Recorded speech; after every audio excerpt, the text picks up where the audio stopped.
And I desperately need to pray. And God desperately needs me. And there's this desperate, stunning, beautiful, pristine mutuality. We're madly in love with each other. So it's a love or die. Either I recognize that reality is governed by love. It's the third person of God, right? It's Eros that defines and runs through all of reality and animates all of reality. 2, I'm lived as love. First person, I become love. I move from Homo sapien to Homo Amor. I am the Amorous Cosmos in person. And 3, right? It's the second person. I fall madly in love. And I actually realize that divinity is madly in love and desperately needing humanity, even as we are madly in love and desperately needing the infinite intimate.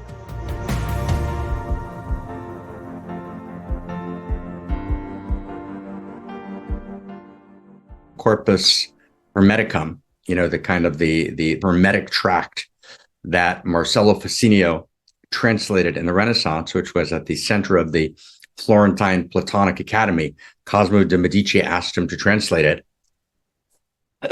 And every time I read, right, that text, I'm kind of blown away again.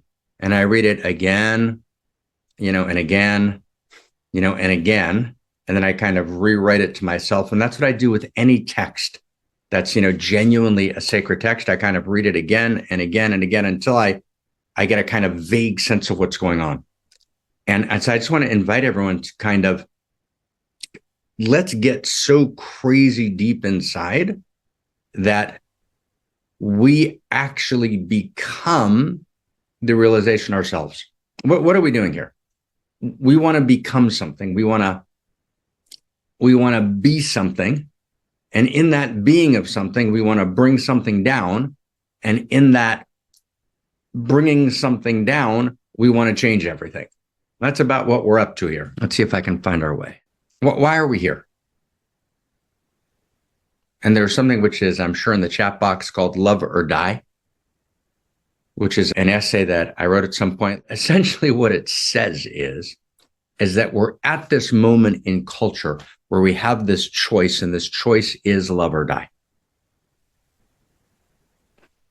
And by love or die, we mean that either we will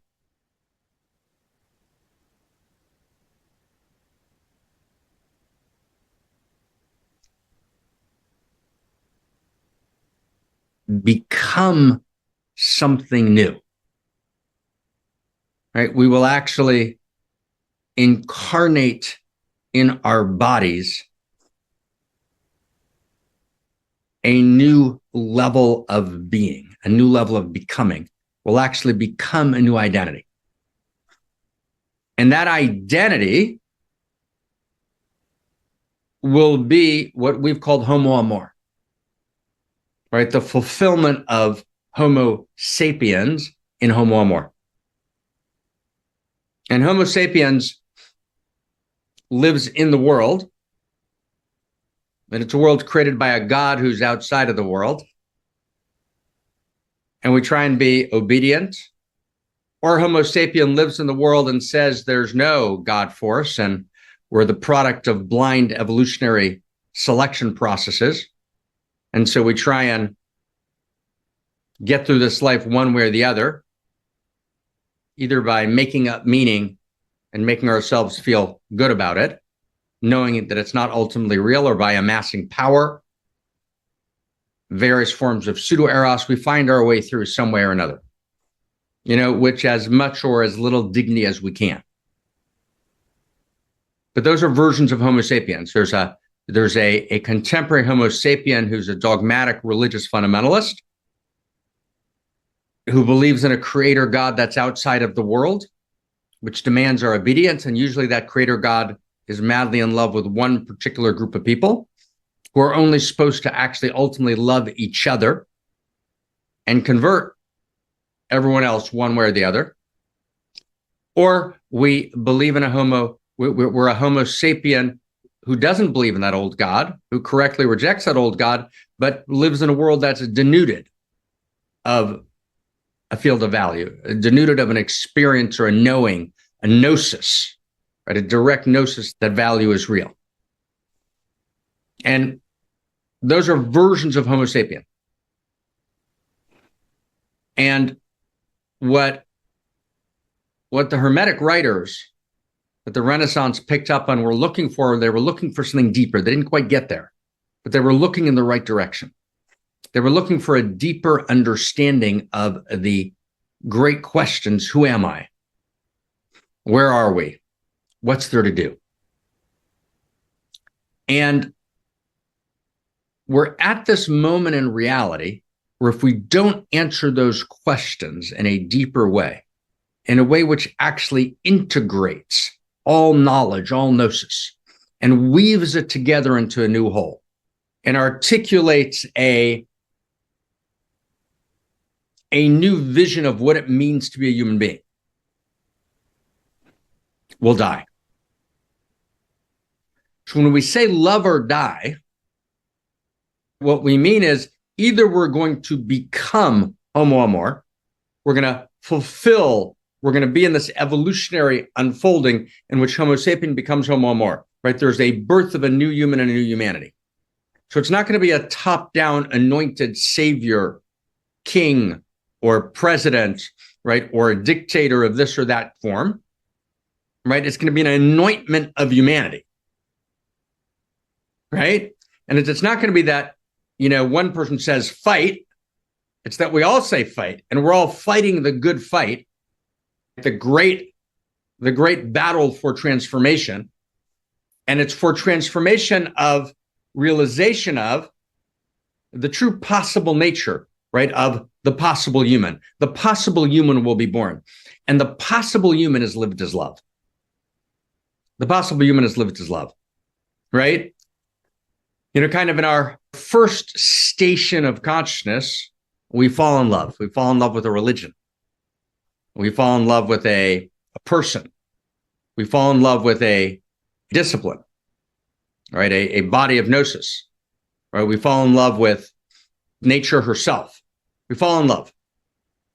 That's always the first station. And then in the second station, we fall out of love.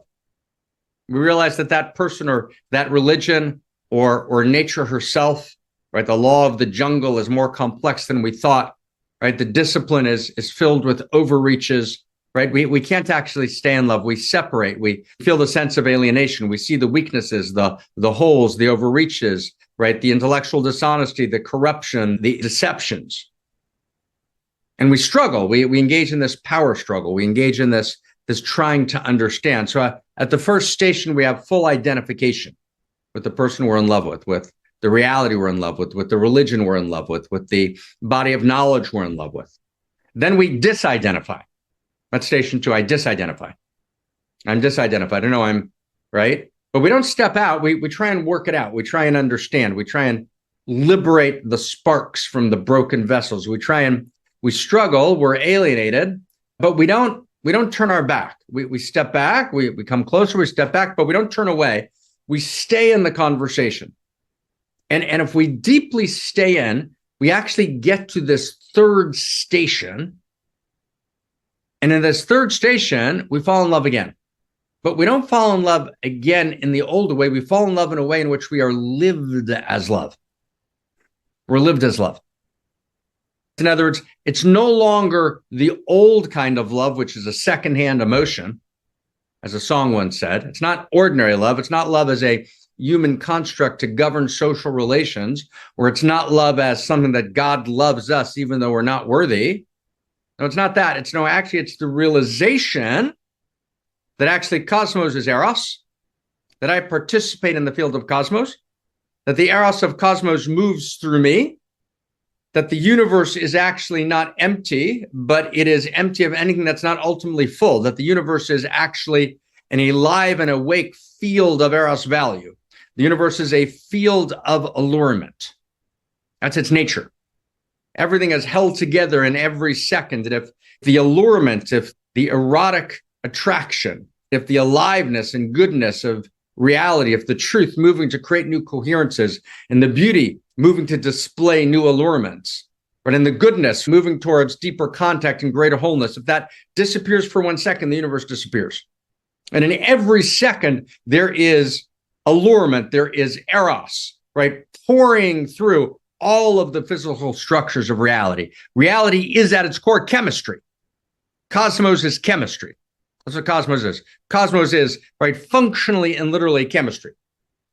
And the same molecular processes of chemistry and the metabolic cellular process of chemistry that move across the world of matter and the world of metabolics, right? The molecular world and the metabolic world, right? That which moves through that world and every second is chemistry, right? I mean, and chemistry is not mechanics.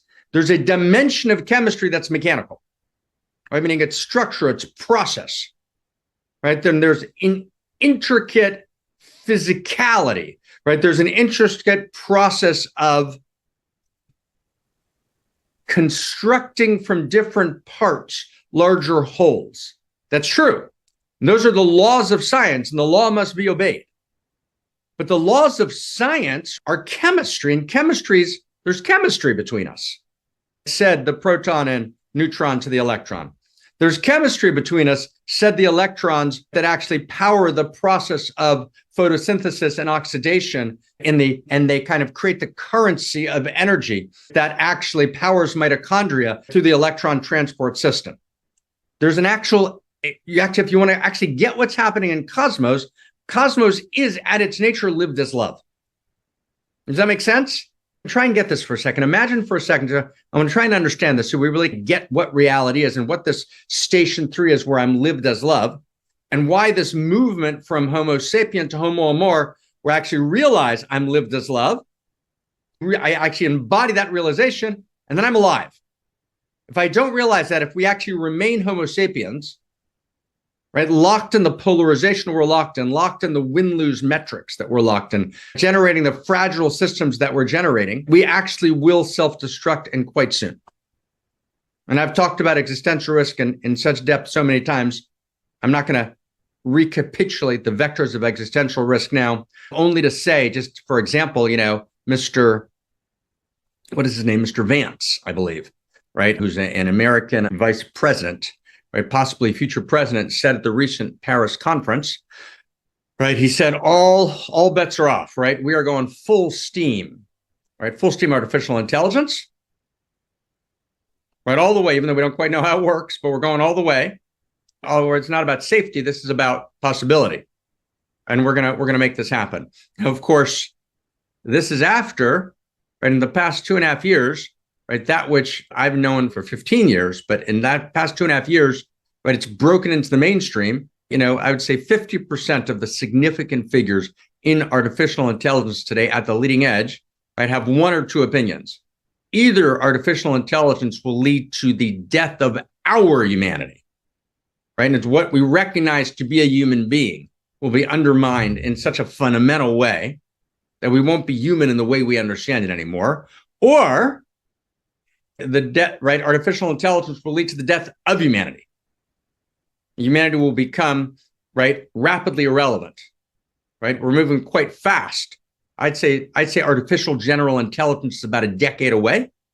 That's the best estimation now, right? Moving through Silicon Valley. I hear it all the time on inside calls, right? But if you read carefully, you can find it. Artificial intelligence is about 10 years away. Most jobs will disappear as we know them. Human beings will not have to worry about exploitation. Human beings will be challenged by irrelevance, right? And once artificial general intelligence, meaning reality, is now run by artificial general intelligence.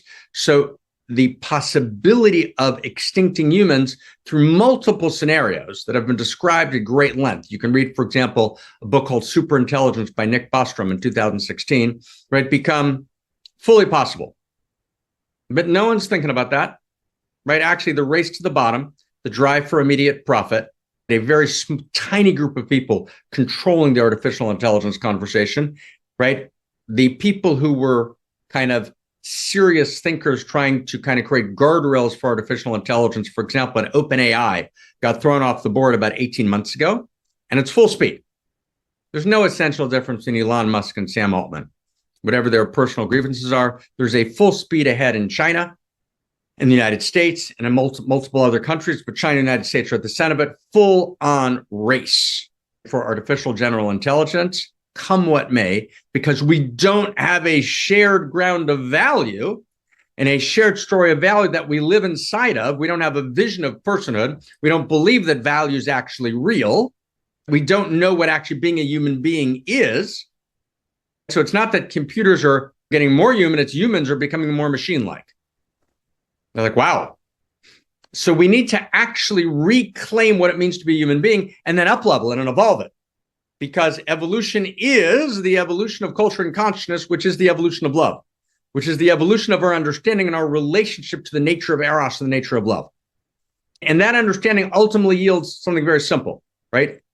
I am the Amorous Cosmos, Amor, love. I am the Amorous Cosmos in person, right? The universe is an Amorous Cosmos, and I am the Amorous Cosmos in person. But it's a cosmo-erotic universe, and I am the cosmo-erotic universe in person. But let's go slow. Okay, let's go slow. Let's go back to kind of cosmos. What is cosmos? So we said cosmos is chemistry, okay? Right? And science, at its best, science, well, let me put it this way, right? Science at its best gathers information and provides an enormously critical service, and it's a mode of revelation and an erotic mode of engagement and intimacy with reality. That's what science is at its best. The most beautiful, right? One of the most beautiful expressions of reality itself, right? It is the creativity of the human being, right? In whom mathematics are alive and breathing. So therefore, as a mathematician, I can, for example, embrace the cosmos, right? Because mathematics lives in me, and all of the cosmos lives in me, both mathematically and musically and mystically. Science at its best. But science in its contemporary expressions also madly overreaches. And science becomes it either denies empiricisms that are inconvenient for it, possibility one, or it ignores empiricisms. It doesn't even bother denying, it just ignores them. Or it simply distorts what's empirically true. Right? And that's critical to understand. So we need to become radical empiricists again. We need to bring together the STEM professions and the humanities, or to say it differently, the interior sciences, but not just the humanities in their kind of flatland form, what my friend Jeffrey Kripal would call the super humanities. But what we mean by that is, and Jeffrey is a good man. He kind of moves back and forth between postmodernity and modernity, and kind of tries to hold both sides of the fence, and does a creative and brilliant job doing it. We got to just say it a little more clearly than Jeffrey does, which is there's a ground of reality, and that ground of reality is Eros, and that ground of reality is allurement, and that ground of reality is not merely mechanics, it's music. So I want to give you a sense, if we really want to understand what most science is doing today, it's doing something like as follows. Imagine you were called to reality, and your job, right, is to explain people dancing. That's your job, right? You're kind of your scientists, from around the galactic universe, backwards and forwards in time, and you're brought to this age, and your job, your mission, your galactic mission is to explain the phenomena of human beings dancing. That's your job. You're going to explain dancing. Okay. So here's the thing. You can't actually hear music. You can only analyze data. So you watch human beings dance. You're aware that there's something called sound waves, and that there are vibrational structures. You analyze the vibrational patterns, right? The fields, right? The structure of sound, right? So you do all this, right? Incredible, right? You bring to bear this incredible, incredible forms of, unimaginable instrumentation, right, to really kind of deeply analyze. And then you give this very profound explanation of dancing, which you don't understand at all because you can't hear the music. And if you can't hear the music and you're just describing the mechanics, you can't be describing dancing. You can't even understand what dancing is because you don't actually hear the music. You're tone deaf. And we've developed both a kind of dogmatic fundamentalist set of religions that are on the rise across the world, right? Ethnocentric, reclaimed ethnocentric religion is on the rise across the world, either literally or as a fig leaf from some other form of totalitarianism. Right? In China, you've got Confucianism, which is quite the rage, but you also have Maoism draping itself in Taoism. Right? And Xi's brother-in-law is a Taoist scholar, and he's using Taoism to actually justify the particular position of China. And half of it is an attempt for meaning, and half of it is a fig leaf. Right? But wow. And Taoism becomes the day, and anything which is non-Taoist is dismissed. Right? And there's no sense of, oh, no, this is the voice of the one speaking through the vessels of the many. Right? We've lost our ability that we actually gained in the Renaissance to actually abstract universals from particulars, to honor the particulars, to honor the local forms, to honor the depth of individual religions, to honor the unique intimacies, but to actually abstract the universals and realize it's all part of the same score of music, which with different dimensions, different symphonies, right? But all of the symphonies and all of the forms they're all music underneath. They're all the divine voice. We've lost that. We've lost the ability to abstract universals from particulars and to generate, right, universal principles. We actually even deny universals, as insane as that is. Universals are a given in reality. And there are universals in reality, absolutely, there's zero question about that. So stay close, everyone, okay? And then we have reductive materialism in science, which is its own form of dogma, which also is tone deaf, doesn't hear the music. I'm going to give you a full analysis of people dancing, which is anti-empirical. It's anti-empirical because I don't actually realize that it's all music, and that music and mathematics are intertwisted. Music is mathematics, and mathematics is music.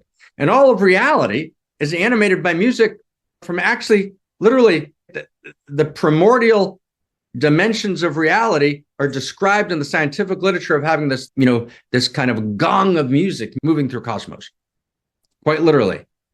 So wow, it's music. So I got to be able to hear the music, and the music is allurement, chemistry. So let's go back to chemistry. Right? Chemistry is, when I describe molecular chemistry, or I describe organic chemistry, another term, right? Or I describe, right, metabolic chemistry, meaning cellular chemistry. What I need to understand is that what's animating the mechanics is literally, this is the nature of reality. If you don't get this, you're literally not living in reality. You're insane. To be insane is not to know reality, right? The nature of reality is that actually, right, reality is this movement of music, which then configures itself into particular, stunning, dazzlingly complex, beautiful cacophonies of symphonic lovemaking, mutuality, right? Erotic synergies. And those erotic synergies are chemical compounds. Those erotic synergies are the processes that drive oxidation and, let's say, photosynthesis. But what's actually moving quite literally through the entire system is not just a kind of generic music, but a unique music that kind of, imagine it's a flute, right, that configures reality.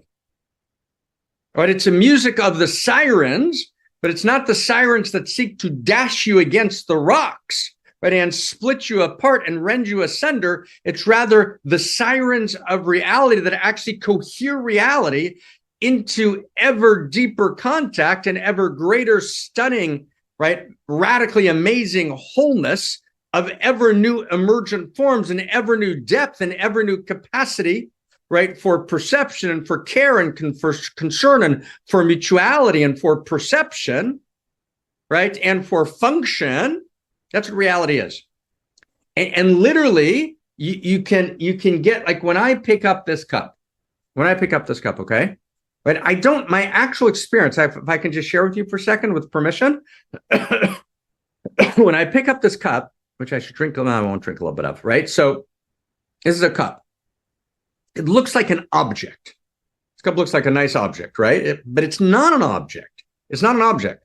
This cup is, and you can actually feel it, if you actually let yourself get quiet enough, you actually realize that this cup, this world of matter, this davar, this thing, the word davar, as we've said before, also means word, and word means logos, and logos means there's a pattern of relationship, right? There's a subatomic, an atomic, and a molecular structure that's at play here. That's what science is saying. There's a molecular structure at play. This is a particular configured form of allurement that brings together human aesthetics and human fashioning, but was actually held together by a molecular dance of allurement of Eros that holds this object together. And not only is that true of this cup in front of me, it's true of my sweater, right? It's true of this computer, just the very physicality of the computer, but it's true of all of the networked cables and how they're communicating, right? The entire structure is a structure of communions that are happening at every level of reality, right? All of the forces, the four forces of reality, all of the cables that kind of intertwist the world, right, that form the planetary stack, all of the objects are actually subjects of allurement. Every object is a subject. It has a subjectivity of allurement moving through it, and the cosmos itself is a field of chemistry. There's chemistry between everything. All of reality is in every second configured by allurement moving to create larger wholes. Right? So that's what we mean to be lived as love. To be lived as love is to know that I live in that field of intimacy, that field of intimate value, and that intimacy is the value of cosmos, right? And that not only do I live in that intimate universe quite literally lives in me, and the millions of miles of nerve cable, for example, that move through my body, and all of I literally could start going through the systems of the body, the non-locality, the intimate communion between all the cells that know exactly what each other are doing, that are in precise right relationship between the value of autonomy and communion, that actually lives in the first nanoseconds of the Big Bang. And there's a very excellent Russian scientist who wrote a book kind of redefining quantum physics, who worked together with my friend Howard Bloom and talked about these two values of autonomy and communion. Autonomy meaning it's me, communion, it's us. It's I, it's we. We're in radical intimacy. We have shared identity, but it's the context of otherness. We're both in relationship, and yet we're also independent, right? But independent, not in the sense of being dissociated. The only true independence is in the context of union. Mature independence, mature autonomy is always in the context of union. And that's actually what reality is. That's what it is. That's its nature. All the way up and all the way down. That's actually who we are, right? And God both is all that and holds all that. Does that make sense? God both is all of that, right? So God's all of that. God is all of that. God is the infinity of intimacy. So that entire cohered field of wholeness, the field of value, that's the God field. Remember, the God you don't believe in doesn't exist. God is not a separate object outside of the world or a separate all-powerful object in the world that controls the world for some capricious reason, right? God is mystery and God is revelation. And so God's both beyond and God is fully present and available, right? Directly and absolutely, right? And the mysteries are within us, which means I'm intimate with the God field and the God field is intimate with me. And I am the God field and the God field is me, and God's holding the whole thing at the same time. That's what we mean by God. By God, we mean it's not just as the Enlightenment theorists talked about already in the beginning of the Western Enlightenment. It's not just a system of interconnected parts mechanically, because actually many of the earlier Enlightenment theorists talked about, kind of like interconnected its, interconnected its. If you look at the early work of Fritz of Capra, he wrote famously the Tao and Physics, but he wrote quite a few other things along the way. and one of them in 96, kind of the systems view of life. And actually the early work of Ervin Laszlo, right, falls in the same category, right? The weakness sometimes of that kind of work is that in quite a few passages, it becomes a system of interconnected its, ITS. It's not interconnected its, right? It's interconnected living configurations of allurement, right? It's a world which has intrinsic telos. The world is clearly going somewhere. The world's going somewhere, right? There's a vision, there's a purpose. Scientists have this kind of strange thing about purpose, right? Whitehead said, I said I was looking at, for about an hour and a half and 2 hours last night, I was looking at, the kind of corpus hermeticum, and I was looking at an essay on the corpus hermeticum afterwards, which sent me to go buy a book by Whitehead called The Function of Reason. And Whitehead says in the first essay, it's an essay he gave in Harvard in 1929, he's got a very funny line. He says, it's strange to study scientists, right, who write study after study with the avowed purpose of proving that there's no purpose in cosmos, that animal life has no purpose, and that humans are like animals and they also have no purpose. So he says it's a strange phenomena to study the purpose-driven scientists who spend all of their life doing study after study to prove that reality, the animal world and humanity, has no purpose. He was being funny. But you get the point. And it's reality has telos. Reality has purpose. Reality is moving somewhere. There's a plot line. It's a story. It's going somewhere. And actually, when I realize that I participate in that story, when I realize that the plot lines of that story quite literally live in me, then I become intimate with reality. And there's not a playwright out there. There is a playwright out there, meaning there is a set of mathematical values that exist in cosmos. That's true. That's true. Cosmos is mathematical values. There's a play that was written. And the play of the manifest world was written at the moment of the Big Bang. Now, where were you when that play was written, my friend? Where were you? Well, you were writing the play. It was you. You wrote it. That was you. Who else could have written it? Where were you at the moment of the Big Bang? You were in the singularity. That was you right there. You manifested the entire thing. You did it. It was you. And of course, you're also held by it at the same time. It's deep. Right? See, we're entering into talking about prayer. This is our second week talking about prayer. So the first thing I want to say is that prayer is a relationship, and relationships are paradoxical. And then go slow with me, right? So when I'm madly in love with you, I don't exist without you, and you don't exist without me. I am a you, and you are me. Like we're one breath, and we're one heart, and we're one love, and we're forever. And I'm I, and you're you. And I have to be I in order for you to be you.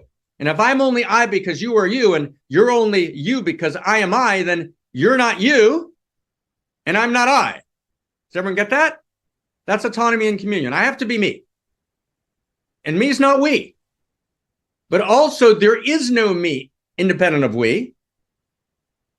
And I'm only I because you're you, and you're only you because I'm I. And the opposite. But it's not a contradiction, it's a paradox, right? It's the nature of reality. Reality has two mathematical values that operate, right, in all the mathematical equations of cosmos and in all the moral equations of cosmos, because there's a mathematical value and there's musical value, and in all the musical equations and all the metabolic equations, which is there's always autonomy, the vector of independence, of individuation, and there's also radical intimate communion. And autonomy and intimate communion are the nature of intimacy.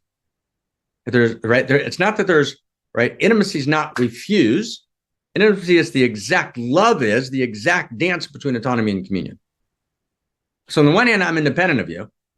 I'm autonomous. On the other hand, I literally don't exist without you. I desperately, right, yearn for you. All of me is filled with an insane erotic yearning, right, to be close to you, right, and to experience your full aliveness. Now let's take it one more step. Okay. Can we get like even a little more intimate in it? If you look at the erotic mystics of the Solomon lineage, this text is a text written by Elijah de Vitus, right? Around the time of the Renaissance, and he's describing the nature of reality. And he says, "Amaskrim et Adonai al dami lachem." Those of you who arouse God, don't be silent, because it's only your arousal that causes God's arousal. And that is the essence of the Song of Songs. And this is what David, Solomon's father, meant when he said, "Let me sing and not be silent, so that God may sing and not be silent, and our arousals dance together." What does that mean? So what that means is, and it's like crazy beautiful, okay? Here's what it means. So it's like, but when I say it, what it means is, I'm not going to give you what it means in a kind of mechanical way. I want to, if I can, share with you the music of it. The music of it is like this. I am intimate with reality. I'm intimate with reality because the plot lines of reality live in me. So all of reality lives in me. That's what we called 3 weeks ago when we first talked about prayer. That's the first person of the divine. It all lives in me. I mean, God's not an object out there. God is the infinite subjectivity of cosmos in which my subjectivity participates. That's true. That's true. That's good. That's good. And even as I participate as unique intimacy, as God's unique intimacy in the field of the intimate universe, there's an infinite intimate that both is all of that and holds all of that in some mysterious way. Now, how do I know that? Okay, you're saying like, but how do I know? And that's not old prayer. That's not old religion. Old religion is a creator God outside of the world. But it's also not a kind of new age idea, right? Which is God is the force of cosmos, the creative force of cosmos, and that's it. End of story. So it's something much deeper. God's not just within me. I am God and God is me in the most high and divine and beautiful way. That's true. Tatmamasi, thou art that, I am it and it is me. That's true. And I am the infinity of intimacy. My subjectivity participates and holds all of the infinite subjectivity in some way, which is why I, as a mathematician, can embrace the cosmos. And my mathematical value and my moral value actually embrace all of reality, why I have an experience of wanting to be a hero and save all of reality. The reason I want to be a hero, and I do want to be a hero, and everyone tells you they don't want to be a hero is lying, right? I have a deep desire and a profound desire to be a hero because I want to save all of reality, because all of reality is related to me. In some sense, all of reality lives in me. And I actually have the capacity to be a hero because all of reality lives in my first person. Because I participate in the field and the field is in me, I can change and transfigure and transform the field. That's what it means to be an erotic mystic.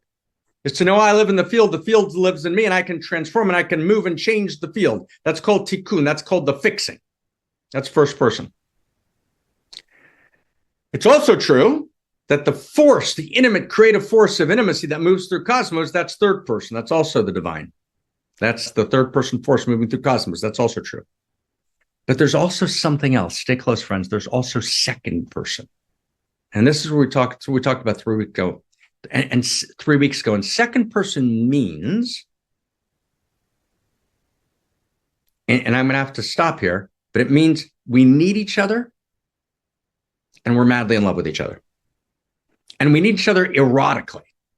And this is what I'm going to pick up on next time. I'm just going to take us into how to pray. I want to get to where we can actually learn how do you pray. What does it mean to pray? Prayer is a stunning art. And it's simple, but we need the ground. Relationships are paradoxical. Prayer is a relationship, so we need to understand something about the relationship. So there's this third person, this new dimension, which is the second person. And the second person that we talked about 3 weeks ago is the sense in which, right, it's not just you're in me, all of it lives in me. I have the power to fix and transform all of it in some way because it all lives in me. That's insane. That's insane. It's not just a classical enlightenment realization. I am it already, and there's nothing to do and there's nothing to change because I'm already it. Not that. That's classical enlightenment. That's Kashmir Shaivism, right? That's kind of teaching that all enlightenment traditions told. That's not what we're saying. We're saying I am in me, it's in me. I'm in it, it's in me. The infinity of all intimacy lives in me. Therefore, I have the ability to transform it. Therefore, I'm powerful. Therefore, I'm responsible for it, right? Therefore, I'm the hero that can and wants to change it all, because that's what the hero is. The hero is, right, Homo Amor. The hero is lived as love. And the love of the hero is wide. It's not just egocentric. It's not just my family. It's not just ethnocentric, my people. It's not just world-centric, all human beings. It's cosmocentric. It's all of reality, past, present, and future. And I want to save it all, right? I want to be Nikos Kazantzakis. I want to be God's savior, meaning I want to be reality's savior. I am God who's saving God. And so it's not just okay, I'm enlightened. Not just I realize that's me, I'm it. There's nothing to do, I'm already there. No, it's me, I'm all of it, and now let me save it all. I mean, that's not pathology. That's the truest index of who we are. We are heroes.